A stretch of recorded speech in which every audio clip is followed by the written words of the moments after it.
India மட்டுமல்ல, சிந்து சமவெளி நாகரிகம் முழுக்க தமிழர்கள் தான் வாழ்ந்திருக்கிறார்கள் அப்படிங்கிறதுக்கு ஆதாரங்கள் எல்லாம் எங்கே கிடைக்குதுன்னா நம்முடைய கீழடியில் கிடைக்குது.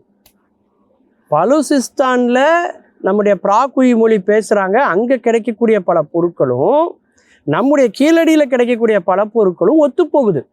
அப்பேற்பட்ட ஒரு ஆதாரம் நமக்கு கிடைக்குது. இதுக்கு வலு சேர்க்கிற மாதிரி இன்னொரு கருத்து சொல்கிறதா இருந்தால், அதனால்தான் நம்முடைய சட்ட மேதை அண்ணல் அம்பேத்கர் அவர்கள் கூட இந்தியாவை உரிமை கொண்டாட வேண்டும் என்றால் அதற்கு முழு உரிமை யாருக்கு உண்டு என்றால் நம்முடைய மண்ணின் பூர்வ குடிமக்களாக இருக்கக்கூடிய தமிழர்களுக்குத்தான் உண்டு என்று அறிஞர் அண்ணல் அம்பேத்கர் அவர்கள் கூட கூறியிருப்பதை இங்கே நாம் நினைவுபடுத்தி பார்க்க வேண்டும். அந்த அளவுக்கு தமிழ் ஒரு பெரிய மொழியாக, கண்டம் தாண்டி இருக்கக்கூடிய மொழியாக அது இருந்திருக்கிறது என்று இன்றைக்கு நாம் சொன்னாலும் கூட, ஒரு காலத்தில் சிந்து சமவெளியிலே இருந்து தமிழ்நாடு வரைக்கும் பரவி இருக்கக்கூடிய மொழியாக அது இருக்கிறது. அப்படிங்கிறதுக்கு எது உதாரணம் அப்படின்னா இந்த பிராகுயிங்கிற அந்த மொழி இன்றைக்கு உதாரணம்.